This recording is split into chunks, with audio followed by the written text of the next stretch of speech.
Hey guys, and welcome to Sunday Bunday.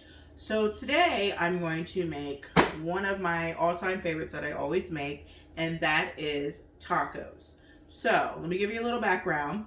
I used to live in Ohio, and I would make tacos, and I would do, beef, and I would make, little tacos with the hard shells, and get the whole little El Paso kit, whatever, and think I was getting my life. Then I moved to actual El Paso, and it was like, girl, no, let me show you how we do it. So I'm going to show you, it's still Americanized, but a way that I make tacos that everyone in my family, they rave about. I've shared the recipe, so now I'm going to share it with you. So I'm going to go over here and start off with 3 cups of white jasmine rice. Let's get started. So in my pan, I'm going to add a stick of butter, yes, a whole stick, but we're making 3 cups of rice, so it works. Never said this recipe was healthy at all either, but that's just what we do. So as that's melting down, I'm going to take 1 can of black beans, place it all in this pot, and then I'm going to take 1 can of pinto beans and place it in this pot. And I'm just going to let those cook up, and then we'll get to that later. It would help if I turned on the stove. As my butter is starting to melt, we're going to add the things that make this rice great.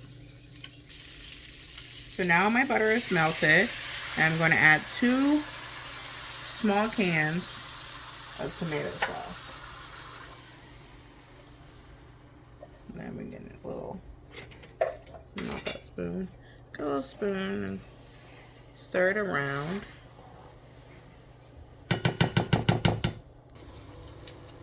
Now to that, I'm going to add, as I burn myself, 1 bouillon pack. It's chicken bouillon.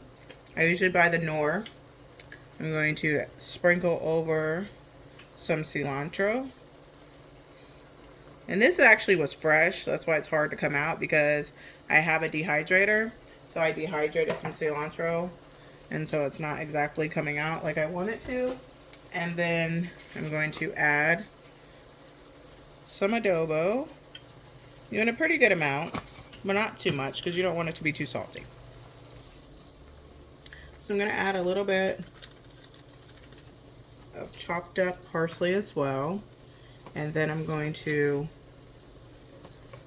squeeze, which I could actually use my squeezer just to show you. Try to be professional. And just squeeze half a lemon. Nope, half a lime. See, look at me. On there. Give it another stir. And now we'll come back and add the rice. So now I've added 3 cups of rice. And I'm just going to break it down because it was in my rice cooker, and give it a mix. So now I'm just mixing up my rice. And as you can see, it's a little wet, but it will dry out.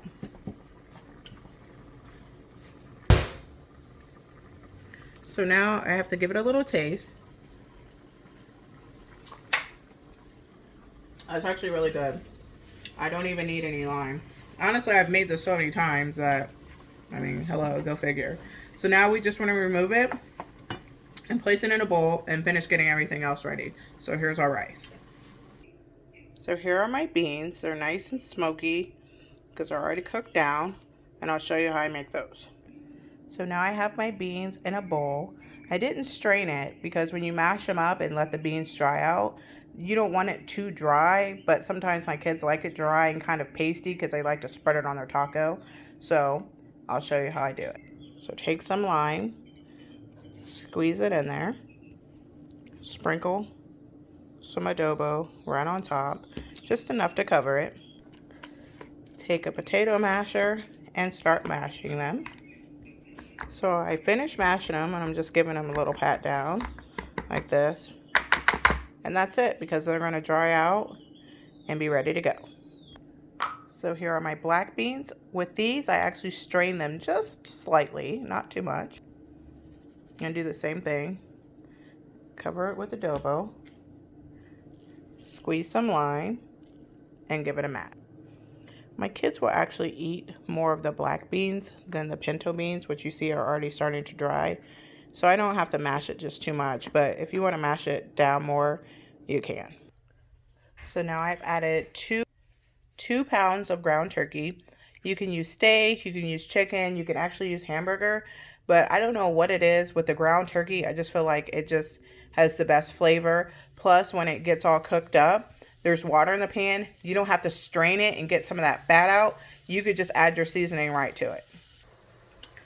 So now that our ground turkey is done, I'm gonna add some taco seasoning.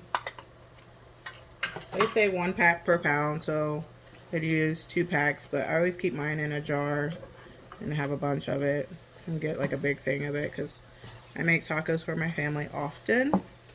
So you could just eyeball it and get it all covered and good. So now our meat is all done and we're gonna move on now to our tortillas. So just get some corn tortillas. I have the oil cooking. It's on about an 8. And we're just going to place the tortilla in the oil. And it's going to start to bubble up and it's going to cook pretty fast.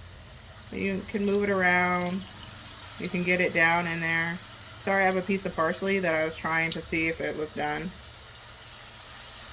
Might be onto something. Fried parsley in my taco. You never know. There you go. Get it all down on the other side. And then you want to put it on a napkin or a paper towel. And then just keep going depending on how many tacos you're going to make. And that's it. Alright, so let's get to how I make my guac. So I have 4 avocados.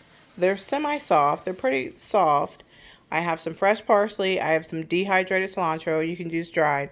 And of course, adobo and lime. So let's get started. So now I have all my avocado in the bowl, so now I'm going to mash it up. So now my avocado is smashed, and I'm going to just squeeze in some lime.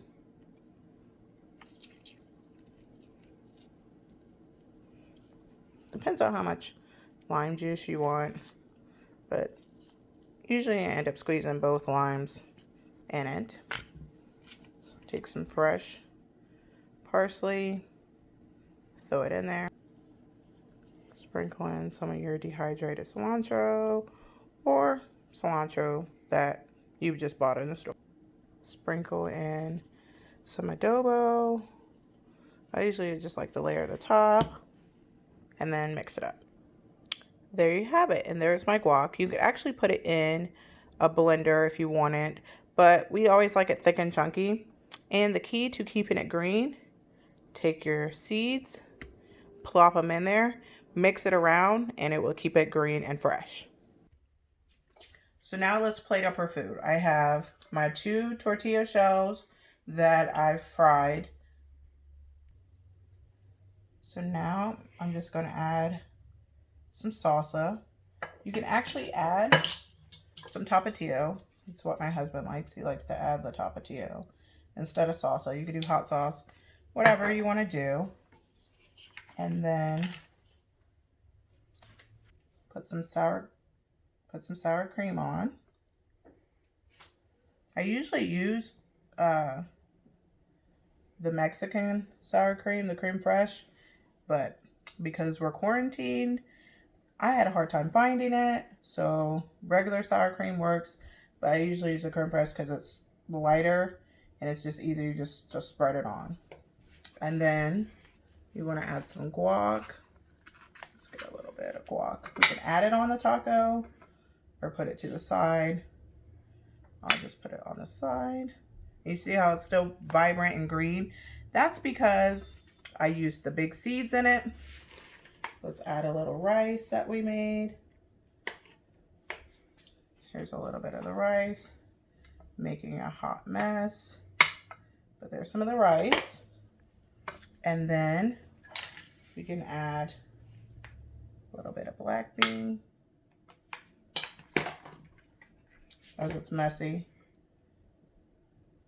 Try to keep a clean plate. And we add a little pinto bean. And then we could top it with some lettuce, and then you can squeeze some lime juice over your tacos. And there you have it. There's my tacos. And there you have it. Devin's tacos, or as like my uncle likes to call them, my crack tacos. See you next time.